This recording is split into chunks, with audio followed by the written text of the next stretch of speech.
This is the Last Chance Writers Club, and I'm Beth, a writer of adult gothic mystery and horror novels pursuing traditional publishing. Whoever you are, however long you've been writing, no matter how many rejection letters you have clogging your inbox or papering your walls, you always have one last chance to try again. At the start of 2024, after years of rejection, I gave myself one last chance to write a publishable novel. A year later, I had a novel I truly loved and a literary agent who loved it just as much. These are the questions I asked myself that changed everything for me. What if you were mentored by the greats? One of the most beautiful and magical things about writing is that almost anyone can do it. It's a beautifully egalitarian activity accessible to anyone with the ability to form thought and transfer that thought into readable form. All you truly need to write a great novel is to read a lot of great stories, to internalize their lessons, and to apply yourself consistently to the work of storytelling. The literary world will tell you need a whole bunch of other things: MFAs, writing conferences, networking events, industry contacts, and I'm sure those things do help, but they're not accessible to everybody, which feels to me antithetical to the beauty and magic of storytelling. Writing is for everybody. MFAs are not. There are plenty of people who have gotten ahead because their writing professor at university knew someone in publishing. But there are just as many, likely far more, who taught themselves to write a novel and then sent a cold query to a literary agent they didn't know and ended up with a novel on a shelf in a bookstore. My whole writing life, I've been committed to that second path, and despite never having attended a major writing conference or leveraged my network for contacts, I have still found a way to be mentored by the greats in my genre. I have learned from the wisdom and processes of those who have gone before me. I have been personally encouraged and uplifted by the generosity of authors I greatly admire, without ever leaving my home. If you can't spend money on a writing degree, if you can't afford to travel to literary festivals, you can still gain a world-class education by watching interviews, reading books, and investing in quality short courses by your favourite writers, and then applying what you've learned to your own writing. This episode is designed to help you design your own writing curriculum. Maybe this feels late in the process, just as you're poised to begin writing the novel we've been developing in the previous episodes. But there's a good reason for this. You'll never feel more inspired to write than when you're listening to or reading about the processes of other writers. It's become my habit to have a copy of On Writing by Stephen King or Big Magic by Elizabeth Gilbert on my nightstand while I'm writing a first draft. Like my coffee in the morning, just a little sip of their magic gives me the boost I need to keep adding words to the page. Writing is a practical art. We learn by doing. All the advice in the world will get us nowhere if it isn't accompanied by doing the work. The worksheet for this episode is divided into 3 sections. Free resources you can take advantage of right now, resources that might take some time to acquire, and resources that are more of an investment that you might have to plan for. To get you started, here are my favourite books, videos, and courses in each of these categories. 1. Free resources you can take advantage of right now. One of my favourite free writing resources that I've returned to again and again is Laini Taylor's website, Not for Robots. Laini writes with warmth and humour on the process of writing a book, beginning to end, and there's gold in every single post. But perhaps the most valuable lesson I've carried with me is that writing should be hard.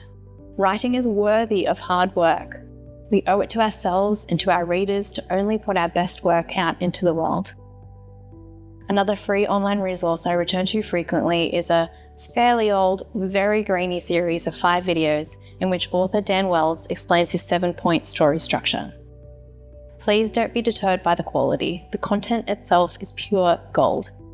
Other writers on the internet have summarized Dan's process in blog form, and there is a PowerPoint presentation floating around out there, but start with the videos. Trust me. 2. Resources that may take some time to acquire. This category is for books you may need to request from your library or local bookshop, or purchase in audiobook form. There are so many excellent books on writing out there, and I've already mentioned 2 I keep with me constantly as I write. Another book I've discovered fairly recently, but which felt like a significant turning point in my writing education, is The Anatomy of Story by John Truby. This is technically a screenwriting book, but more than that, it's a masterclass on storytelling. While some screenwriting books feel like a get-rich-quick scheme, This book is a rich and insightful guide to the philosophy and mythology behind good storytelling. On the other end of the scale, The Novel Project by Graeme Simsion is one of the most practical books on writing I've ever read. While I'm not a planner in the same way that Simsion is, I appreciate his no-nonsense approach to writing. Writing should be hard, but it doesn't need to cause us psychological torment. In fact, it could even be fun. 3. Resources that are more of an investment. If you're not making money from your writing yet, it's important to make sure the resources you invest in will actually help you in your journey. There is no lack of people out there trying to capitalize on the dreams of creatives, so please take care. Read reviews and only press buy when you're certain you know what you're going to receive in return. 2 reputable places you can find quality short courses by popular writers are BBC Maestro and Masterclass, and I've asked for classes and subscriptions for several birthdays and Christmases in the past. I really enjoyed Lee Child's BBC Maestro course, and I appreciate that Maestro lets you buy a single class that you can own forever. On Masterclass, I learned things from Dan Brown's class on thriller writing that I still use today. Masterclass is more of an investment as it requires a subscription, but it gives you access to every class in its roster within that subscription window. There are also free trials floating around that are definitely worth taking advantage of if you can find one. Another very practical course that you can purchase once and own forever is Maggie Stiefvater's extremely affordable writing seminar. It comes with a course guide that's almost the length of a novel in itself, that I still reference anytime I'm writing a novel.